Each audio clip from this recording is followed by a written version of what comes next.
Point on that as we look at the highlight. Jay Schrader was the holder. Now watch the snap. It's low, but the holder rushes. Can't get it. Takes off.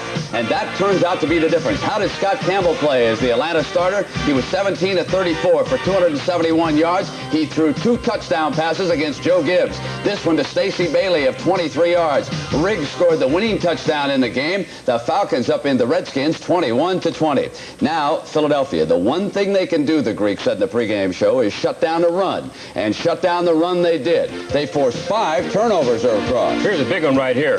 Bobby Hebert is sacked by Clyde Simmons. Now watch what happens here. Seth Joyner picks it up and walks in for a touchdown. The second in a week in a row the defense has scored. Now the Eagles and the Saints both go to 1-1 as a result of that. The Cleveland Browns, a winner today. They finally snapped that jinx. They win a home opener, 34-10 over the Steelers. San Francisco, Cincinnati. Folks, this is the most controversial and exciting game of the day. With time running out, watch the play that Cincinnati calls on 4th down. It's horrendous. They're stuffed at the 25. Bill Walsh with a great play call. He calls it. 3 men to the left. The defense says they're coming left. No, they're not.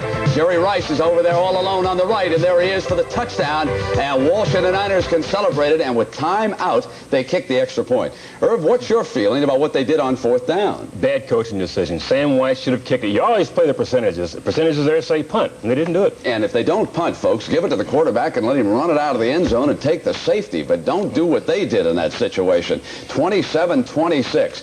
The Dolphins beat the Colts 23-10. Remember that tough one that Miami lost a week ago? Dan Marino was back this week. He threw 3 touchdown passes of 18, 6, and 10 yards. This the 10-yarder to Mark Clayton, and the Dolphins snap back 23-10. Buffalo and Houston. Yes, Jim Kelly is for real. Like Marino, he rifles 3 touchdown passes. His final one in the last minute of play to beat Houston. Here it comes to Harmon. It's a 10-yarder. He threw for 11, 9, and 10 yards for his touchdowns in that game. Oh, yes, one of those slugfests in Milwaukee, rain pouring down. They go late into the 5th quarter. Rich Carlos with a chance to win it. A 40-yard field goal attempt for the Denver Broncos. Slippery turf. Carlos goes down, pulls it to the left, and the Packers taste a moral victory. They hold off the Denver Broncos, settle for a tie, 17-all. Chicago and Tampa Bay. The Bears, I'll tell you, the Bucs played very well. They were tough, and the Bears finally scored that 3rd touchdown of the game, a little bit in the late going. How did Walter Payton do? Well, Walter Payton, vintage Payton, of course, he scored a touchdown on the run. But here, as a passing touchdown, the 2nd touchdown of the day, goes in from the 9-yard line. You know, Tom Zach has started 9 games to the Bears and has never lost. And that's some record. Who's Jim McMahon? Okay. Sorry, Jim, just kidding. All right, let's check the games that are in progress now. The Vikings 14, the Rams nothing. They are in the 2nd quarter. The Greek called this. This was one of his upset specials, and he must have known something. Watch Wilson come back. He looks for Anthony Carter, steps away from the pressure like an experienced quarterback, waits for his man to break deep, and he's got him for a 46-yarder, and it is 14-0. The Greek didn't call the next one, however. 7-6, the Lions over his Raiders. Chuck Long has thrown a touchdown pass to Williams in that game, and Chuck Long starting to come along now as he takes control of that Detroit offense. Meanwhile, a little further south of Los Angeles and San Diego, the Chargers explode 28-0, and it was a punt return by Lionel Little Train James that ignited the way. It's really a great run, but it's a combination of great running and lousy coverage. You see the Cardinals bunched in the middle of the field. They should be spread out, should contain. They don't get it, and Lionel James goes a route, 81 yards for a scintillating punt return. And Fouts has thrown a touchdown pass of 21 yards also to Chandler in that game. Kansas City and Seattle coming back from its disappointment of a week ago, 17-7. The game you're watching, a bit of a shocker. But the key thing to keep in mind, last year when the Giants won the Super Bowl, they did not lose players to injuries. Now suddenly they're falling. One of the big reasons why teams do not repeat. This could be the last Sunday of pro football. We'll have a look at what transpired as you see the big reason why the Giants are in trouble today. It is turnovers that are plaguing this team, along with injuries. Bill Bates with a key interception return for the Dallas Cowboys, and we'll be back with a look at that possibility of a strike right after these messages from your local state. The real prospect of an NFL strike tomorrow night.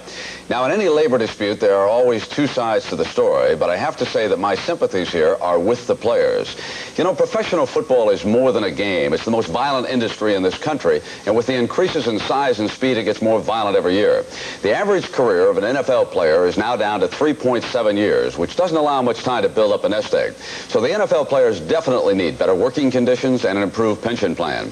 But in terms of winning the support of the fans, striking in the midst of a season is the worst possible course of action.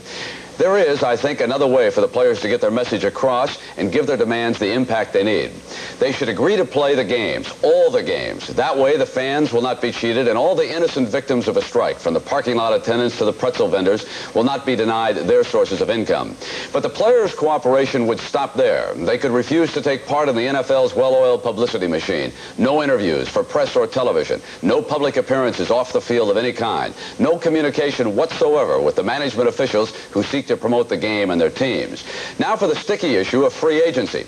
Absolute free agency probably would destroy the fabric of the NFL as we know it.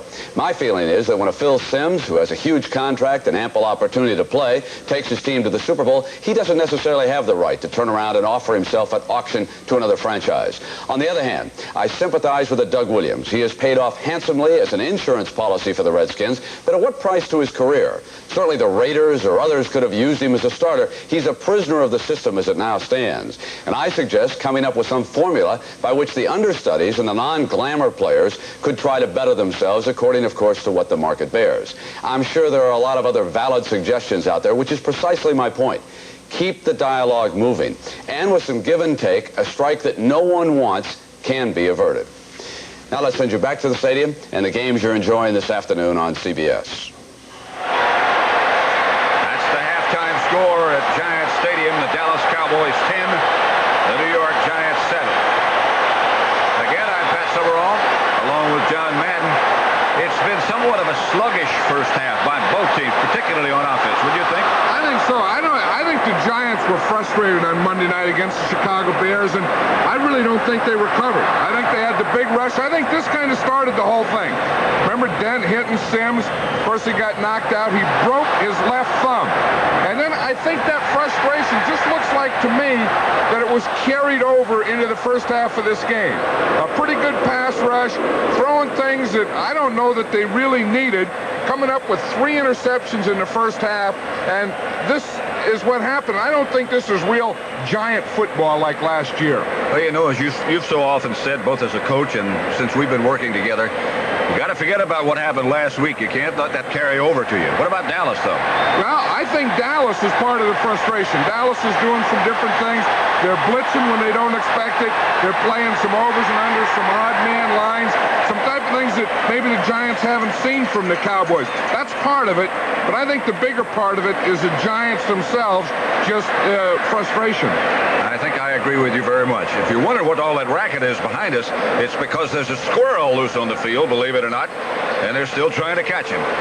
CBS Sports coverage of the National Football League will continue after this message. And a word. Giants Stadium, the Cowboys leading the Giants 10-7.